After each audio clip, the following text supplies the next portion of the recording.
Flip Top, Kataga 2 nandito pa rin sa Meg Script. Medyo lumamig na. Imus, magingay para sa parating na laban.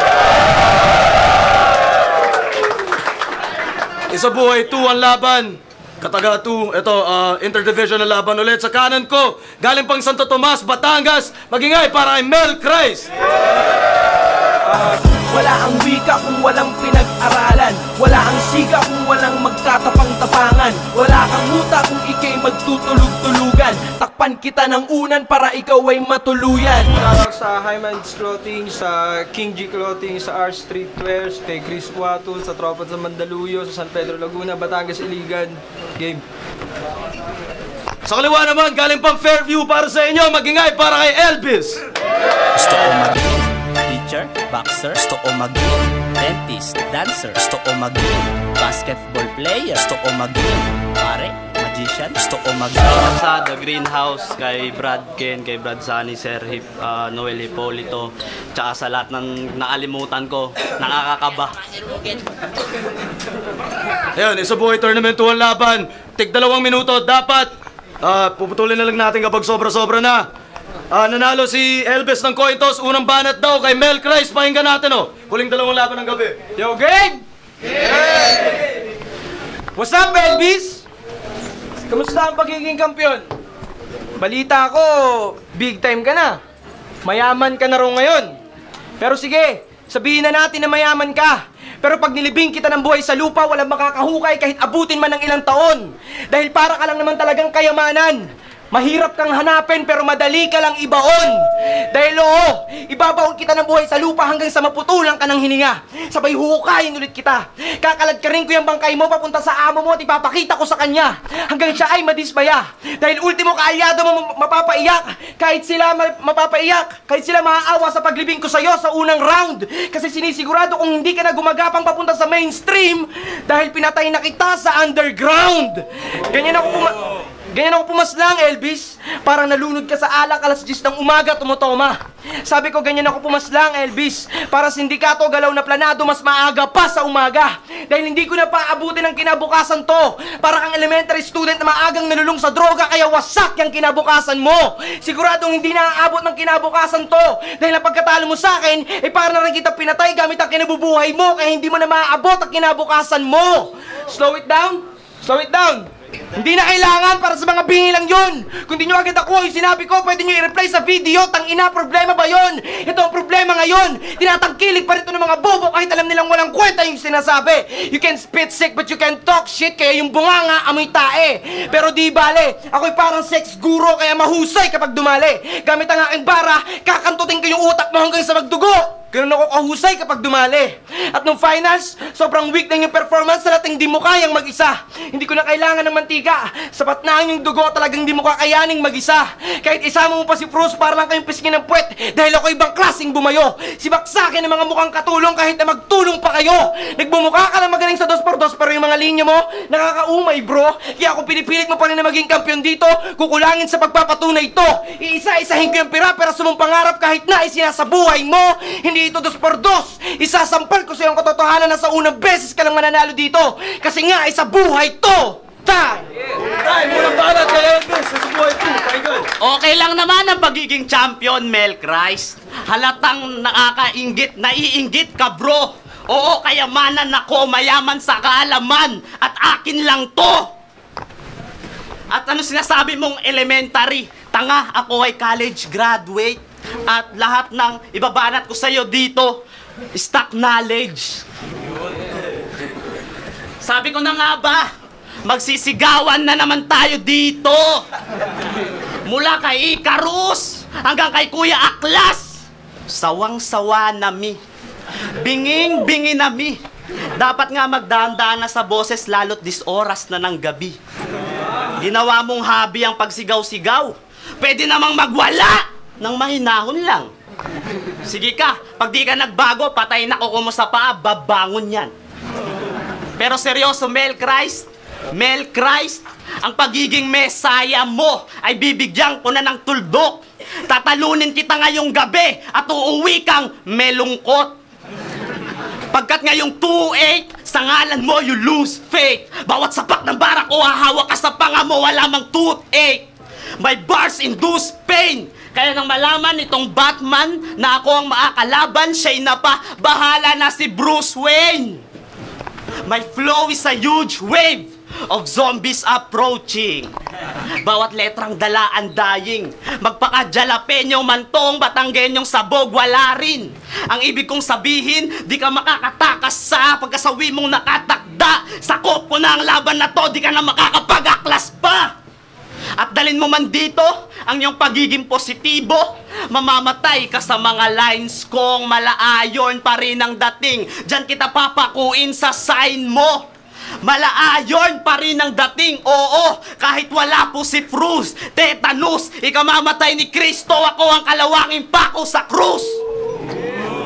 Pero sa totoo lang, Mel Christ, bilib ako sa iyong pagiging positive. Kasi totoo naman dapat sa kahit anong ginagawa, think positive.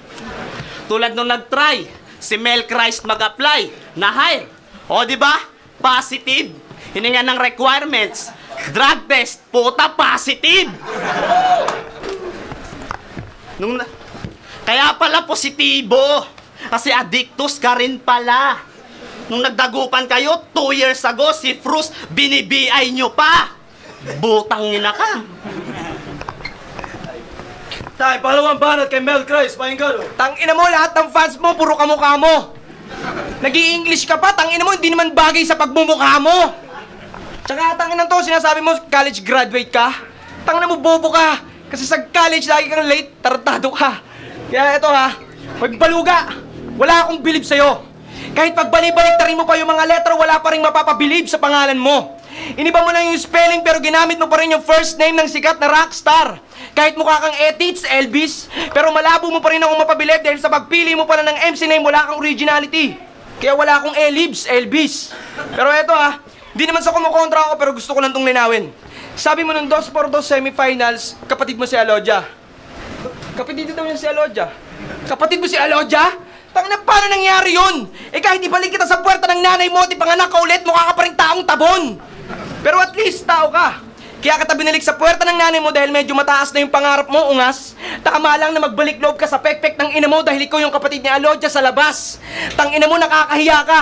Kung ako, airpat mo, tamod ka palang, pinutok na kita sa labas. O kaya anong sanggol ka pa, sana tinamaan ka na lang ng ligaw na bala habang nagpapaputok ako sa labas. Sabay magsa-soundtrip ako ng Quezon, yung volume nakatodo habang sumisindi ako yung nag-headbang. Ihanda mo na yung sarili mo sa mga susunod na mangyayari. Dahil yung huling balang maliligaw ay papatak sa yung bunbunan at yun ang head. Bang! At yung shota mo, yung shota mo. Nung nakita ko siya ng personal, hindi man lang ako tinamaan ng libog. Pero gusto ko siyang sibakin. Ipapasok ko siya sa madilim na kwarto at ikaw nang bahalang maghanap sa hiwa-hiwalay niyang katawan pagkatapos ko siyang sibakin. At dapat mo nang disisihin yung shota mo. Dahil sa ginawa kong pagsibak sa kanya, nagbistulan siya, patay, mali siya. Nagkamali siya sa inaakalang gusto ko siyang kantutin. Nung sinabi kong gusto ko siyang sibakin, kaya patay, mali siya. At pagkatapos na kamatayan na yon, hindi man lang ako nag-iwan ng bakas sa pamamaslang. Kaya malinis ang ebidensya. Kaya walang silbi kung magtatawag ka ng soko kasi ang patay mali siya. At kung mapapabalita man ng krimen, wala kang makikitang larawan ng hiwa-hiwalay niyang katawan sa front page ng dyaryo. Pero kung marunong ka magbasa, makikita mo na lang ang buo niyang pangalan sa pahina ng obituaryo. Kaya Elvis, binadibag ko na yung kalakasan mo at ngayon nakasako na. Sa sobrang likot ng utak ko, pwede mo nang ilagay sa kuna. At malamang, kung sino man ang makakapasok sa semifinals, sako na. Uwi kang luwaan dahil ang battle na to'y magsisilbi sa iyong sako na. Ako si Mel Christ. Hindi ako self-proclaim na si Kristo. Dahil kaya ko magpakademonyo kahit may Christ ako sa pangalan. Ito si Elvis. Kahit kailan hindi ko ito hinangaan. Dahil hindi nito kaya magpakalimo kahit may bisto sa pangalan. Tangina mo. Dinamay pa yung girlfriend ko nitong pekeng Makata. Ayoko sanang sabihin to dahil pinangangalagaan ko yung privacy niya. Pero ang girlfriend ko ay si Ellen Adarna. At Elvis na talaga pangalan ko. Elvis na yon since birth. At kapatid ko talaga si Alodia. Parehas kami ng apelido kahit tingnan mo pa sa aming birth cert. Yo, alam nyo, hindi lahat ng may Christ sa pangalan religious. Mel Christ. Pero pag bumanat, laging may mura. Kasi hindi rin naman lahat ng Katolik ay Katoliko. Tulad nito, Katolik, adik sa pusa. Kaya sa mga battle MC, isa sa feeling pusakal, si Mel C. Sa bahay nila, meron pa yung CD at collectibles ng Hello Kitty. At hayok to sa pusi. Totoo yung story ni Max Ford na nanghuli to ng chick sa Davao City. At dahil nga kapos sa kapugian, ginamitan ng pangalan. Lumabas pagka-rapist niya. Eh kaya lang naman yung chick sumama sa'yo kasi pakilala mo si Elvis ka. Nasaan na si Manto? Yo! Kasi pakilala mo si Elvis ka. Sa sobrang libog nga ng hayop na to, pag tumigas ang etit, maski sa bakla, sasama. Sa sobrang libog nito ni Mel Christ, imbis mapa Sus Mariosep nako, napapa Sus Maria Usawa. Pero wag kayong tumawa dahil siya'y rarat-ratin ko. Iiwanan na parang over si Chris Paul. Baliwala yung pagiging aggressive mo sa L-based mode dahil mas brutal pa ako kay Jigsaw. Tutusok-tusuin ko mata ng asawa mong bulag sa pag-ibig mo habang ako iyong dinideep throat. At kung usapang espada naman, sakin ikay kain bro. Z-sword aking galing, matalim bawat rate mo. Madali lang tong baliin dahil mapuro lang na Kristo. Utak ko reference ng mga libro. At walang kamatayang real talk. Pinsan ko talaga si Sam Pinto. Di mo ko kaya mag-isa, subukan mo na lang sa iba kundi intro mo sa video ang iyong magiging lapida. Ngayong araw na nalinggo, ikaw naman ang papawiin ko. Batang gasgas ang mga linya, babalik na ng lipa. Di man ako simbilis mag-rap ni Rapido, Crazy Mix at Smug. Kaya ko pa rin balubugin ang tae na to. Tawagin nyo akong The Flash.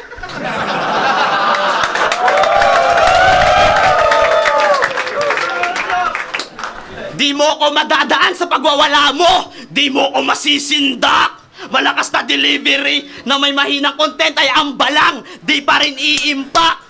Ang punto ay sa flow na maganda, huwag kayong papadala. Astig lang sa pandinig, ang bawat bantig, totoo wala pala. Sa baksadyo, mapapanga, ligaw na to, mapapanga. Oo, makatanga ito, pagkat lakas mong makatanga, kinangina ka! At gusto mo na sigawan, di ba?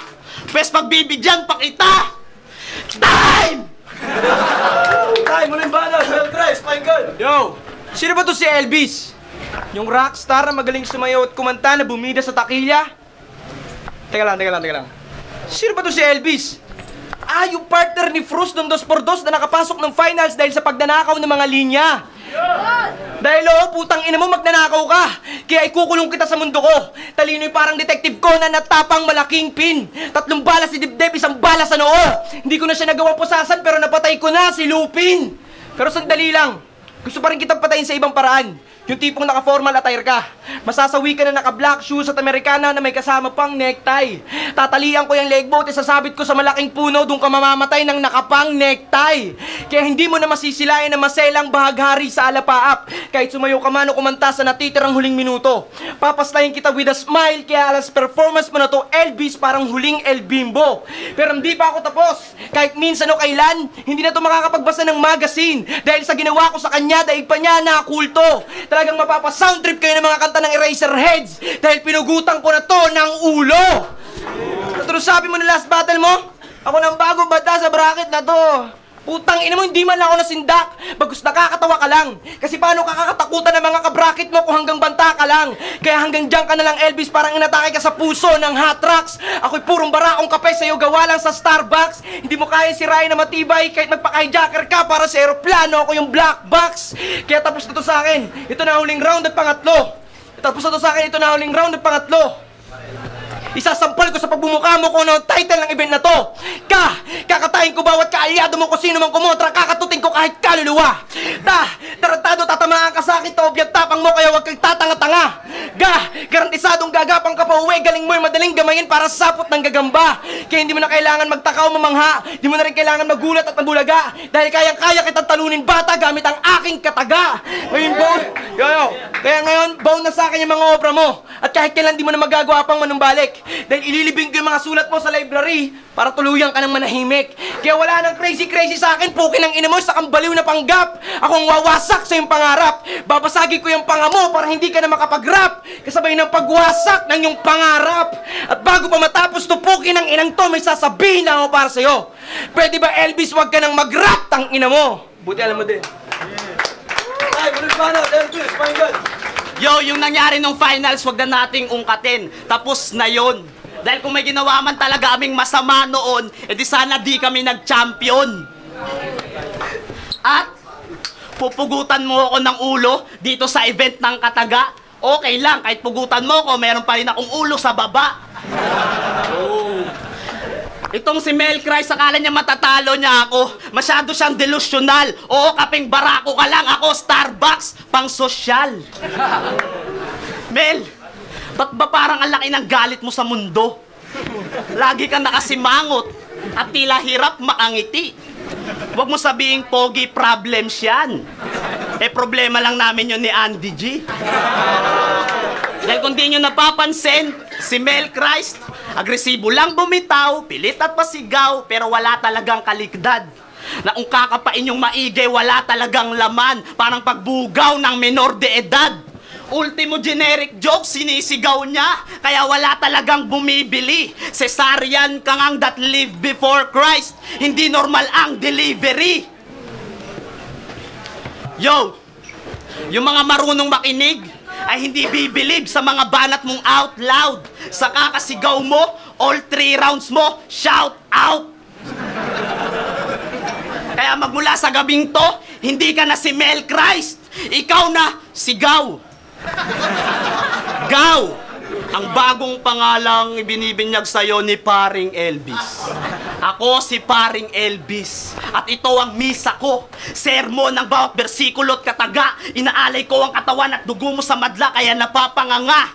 Sa akin, maliit talaga ang yung tsansa na makachamba. Sadya talagang minalas ka. Ako naging champ na, last but tinalo ko champa. Champalin na lang kaya kita nang masabi mong pinalad ka.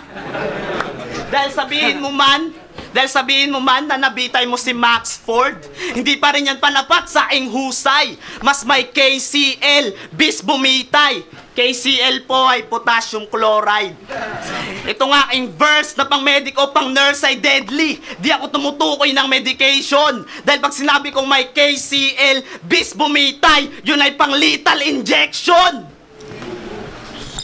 Huwag kang magmaang-maangan na sapat ang iyong nalalaman upang aking binitawan ay iyong magets. Kaya sa paghuli ko sa puso ng naakuhang publiko ay siyang ikakatsugi mo. Cardiac arrest! Ano, Mel? Nosebleed! Huwag kasi puro nood ng bold at porn clips. Kaya hanggang ngayon, ranggo mo sa liga mababa. Parang Paulo Contis. At last banat, huwag ka sanang ma-offend. Pero kamukha mo si Bog Chick!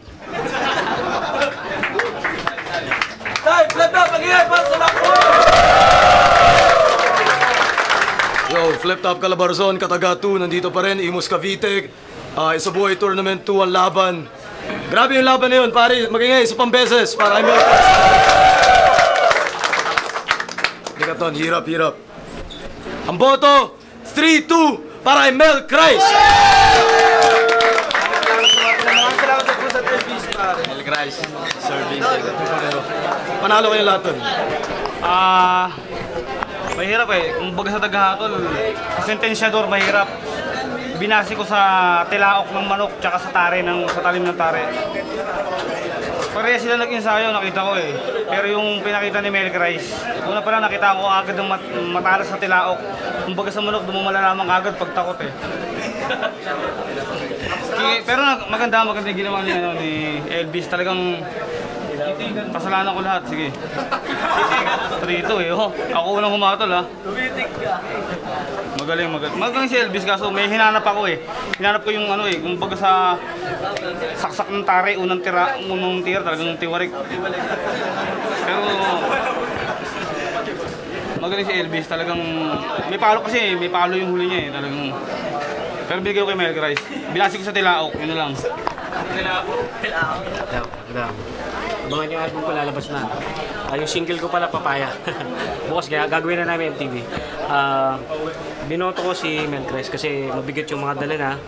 Pangalawa, kumbaga, hindi lang puro sigaw Merong talaga merong baon na alam mong may puso. Ngayon, si Elvis, magaling, sobrang magaling din. Kaso, para sa akin lang, kasi judge ako eh. Siya binoto ko si Mel Christ, kaya Mel Christ. Kaya tayo, Carpian Records sa laban, Mel Christ versus Elvis. Para sa akin, ngayong gabi, yung laban na yun, yung isa sa pinakadikit na laban ngayong gabi sa Katagati. Parehas, sumuulan talaga ng suntok. Talagang kada linya, talagang tumatata. Pero mas nanaig sa akin yung delivery, flow, tsaka yung mga punch ni Elvis. So yun, Elvis binoto. Mel Christ versus Elvis. Medyo papaliwanag ko kasi sa buhay ito eh. Yung sa round 1, ako lang pala, isa pala ako sa bumoto kay Elvis. Yung round 1, binigay ko yun kay Mel Christ kasi kahit may mga magagandang rhyme schemes at joke si Elvis, para sa akin sobrang nakainin yun ng tindi ng aggression tsaka yung mga hard-hitting na punchline ni Mel. Tapos round 2, hindi pa rin nawala yung lakas ni Mel eh. Kaya nung narinig ko yung round 2 ni Mel, akala ko hindi na yun kayang tapatan ni Elvis, kaya bibigay ko na sana yun kay Mel. Pero sobrang tindi, lalong lumakas yung mga rhyme schemes ni may halo pa siyang jokes, tsaka pinapatay niya yung pagiging agresibo ni Mel, at talagang para sa akin nakuha talaga yun ni Elvis. Tapos round 3, para sa akin deciding round na yun. Sobrang nahihirapan talaga ako kasi magkaiba estilo nila eh. Tapos parang tie talaga sila sa content din. Sumanap na lang ako ng butas kasi tie sila, hindi naman pwedeng tie. Nahanap ko na lang ng butas maraming magagandang rebuttal si Elvis simula 1 hanggang 3rd round, kaya Elvis binoto ko. Pero sobrang dikit. Yo, Icarus, yung boto ko, ako yung isa din ako sa bumoto kay Mel Christ. Yung round 1, sobrang ganda rin ng pinakita ng dalawa. Pero yung round 1, binigay ko kay Mel Christ. Yung round 2, medyo nakulangan ako dun sa banat ni Elvis. Pero yung round 2, tingin ko, pantay pa rin. Yung round 3, so yun na yung doon na magkakalaman. Nagustuhan ko yung kataga scheme ni Mel Christ. Tapos nagustuhan ko din naman yung paring Elvis na scheme ni Elvis. Pero ayun, kumbaga si Mel Christ,